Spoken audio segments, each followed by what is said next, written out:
Hi, this is Dave, Feldering Guide. Welcome to this week's navigation task. This week we're looking at night navigation, and this is from an actual session that I did with a client a couple of weeks ago. So we were going from A to the boundary stone at B. So what we'll do is I'll just discuss some of the options that we could have used, talk about the pros and cons of those. And I'll tell you how we did it and if there was anything we'd do different if we were to do it again.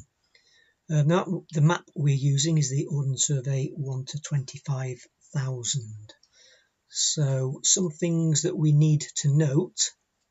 First of all, our destination, the boundary stone, it's only a very small stone set on open moorland. It's probably less than a foot high. It is less than a foot high, and it's hard to spot at the best of times, let alone in the dark. So really I'd say you need to get to within 10 meters of it to be able to see it in the dark. Another thing to note is that these black dotted lines here, this is just the political boundary, meaning that to the west it's one parish, to the east another. There's nothing on the ground at all to indicate that you are on that other than the boundary stone, which is that circle there. So don't think we can hit those black dots and follow them in. They're not a path at all. In terms of paths, well, we've got two black dashed lines here indicating paths, but there's no indication. We don't know whether those are a really clear, obvious, maybe a man-made path with flagstones or really well maintained, or whether it's just a faint path on the ground that might even not be very visible, certainly in darkness. So we can't guarantee that we can, just by looking at the map, we can find those and follow them. And also, are they accurately mapped? What if people have started to take detours, or what if there are sheep tracks and deer tracks that follow those and then lead off? Are we confident that we'd be able to follow those? So that is something to bear in mind. Another thing is the streams. This stream here, see, it's on quite flat ground. The distance between the contours is quite far, so that might not be that obvious. Certainly this one coming up here, it'd be probably less obvious on the ground than this stream in here in the steeper section where the contours kink in. So that is that, and we've also got this kink in the contours here, this kind of big re-entrant in here that could be confused for a stream. So on this exercise, accurate pacing is really important. We can't just assume that we can set off following this stream and hope to find the end of it. It might not be that obvious at all. That's compounded by the fact that we're in the dark. So what are the options that we could use? Let's have a look at those. So the first thing we could do would be to follow the stream up to the end of it, which is 230 meters, and then carry on in that direction, crossing these two paths to find this stream, and that's another 270 meters from the end of that stream there to that one. So we've got a distance of 500 meters there, and then simply to turn left, follow this stream northwestwards, hopefully ticking off this junction here in this re-entrant, getting to the end of it and simply taking a bearing in to our boundary stone. Last bit is 100 meters from the end. So that's one thing that we could do. So looking at that route with the red arrows, it looks okay. I mentioned accurate pacing, so what could go wrong? Well, can you see this little kink in the contours there, that re-entrant? So if you came to this stream bend and think, right, well, I'll go until I get to the next stream, and you weren't accurately following your distance, then it might be possible that you hit this reentrant here, and it might feel that it's a stream running down here. So you could think that you're on the second stream and then try to follow it, and it disappears, and you don't know what's happening. You get all a little bit confused. So accurate pacing, maybe from that end stream there, or these paths if you find them, or this reentrant here, would be certainly important. If we did find this stream, then that should be okay. Sometimes streams don't end where you think they're going to end. So on the map, on the ground, the stream might continue a little bit up here, or the ground might have a bit of a shape to it that feels like it should have a stream in it.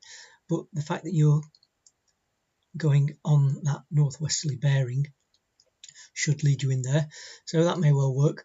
Obviously, it's not the shortest route because we're going over here and slightly downhill again to turn left, but that may well work. So that's one option.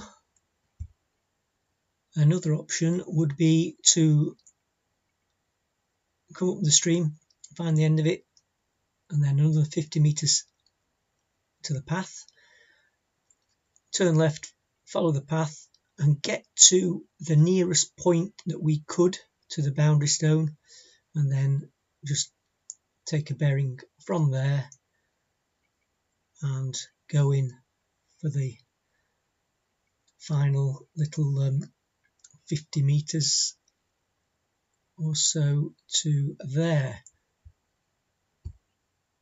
So that option would be following these red arrows there. So the problems with that one would be, one, can we be sure that this path is going to be there on the ground and accurate?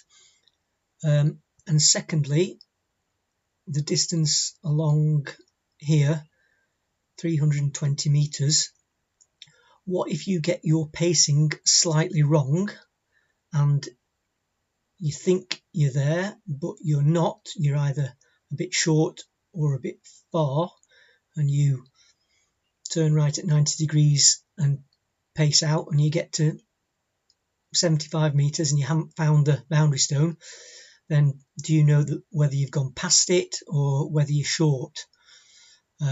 So that is a bit tricky doing it that way. If you were thinking of using this path to go along and in, you could do something slightly different, which is, rather than going until you were absolutely at 90 degrees to it as close as you can, is to deliberately stop short. So rather than going for 320 meters, maybe go for 250 meters and then pace in off this path for your 50 meters or whatever it is that you've measured from path to boundary stone, and then turn left on the same bearing as the path is. So you're going parallel to this path, and then you hopefully will come across the boundary stone. And doing it that way, you know that when you get here, you turn in, that you haven't got to the boundary stone yet. So it avoids that danger of going past it and not being able to find it and thinking that you've not got far enough and then going further on. So that is a possible option. The way that we actually did it was we did it to go up there and turn in. So it was a bit risky, but the pacing that we had was accurate. What we thought was, we'd already been on this path a bit previously. It's not actually on the map, but we'd been on this path, and it was a very good flagstoned path. So we hoped, we didn't know, but we hoped that it would be continuing from here when we got to it. So thought was that if we did come across the path 50 meters after this bend in the stream, then great, we could follow it, keeping a really close eye on the direction that it was going in. if we got there and we found that the flagstones had disappeared or the path was vague, then we had a second option of continuing on to the stream and coming up that way. So sometimes you can have two options, like almost like a plan A and a plan B. So, but those are the options. Those are the sort of the pros and cons of each. Other people have suggested that you could just hit the path and go up, keep going uphill. The contours are so slack though that you get onto this and you don't know whether you got to the top of the hill or not. Other people talked about maybe aiming directly for it and on a bearing.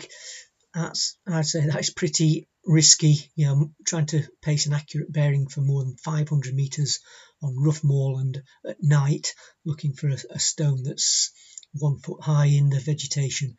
Yeah, you've got to be pretty lucky really to be able to do that. Other people suggested you might be able to get to this, but rather than aiming straight across to this stream, maybe cut the corner slightly, aiming up here. Yeah, possibly. I think it's safer to try and hit the stream where it steepens. You're more likely to recognise it on the ground, but cutting the corner might work for you. So lots of different options, but yeah, it's not actually one right or wrong. And anyway, make your own choices. So I hope you enjoyed that. Thanks for watching, and look out for next week's navigation task. Bye for now.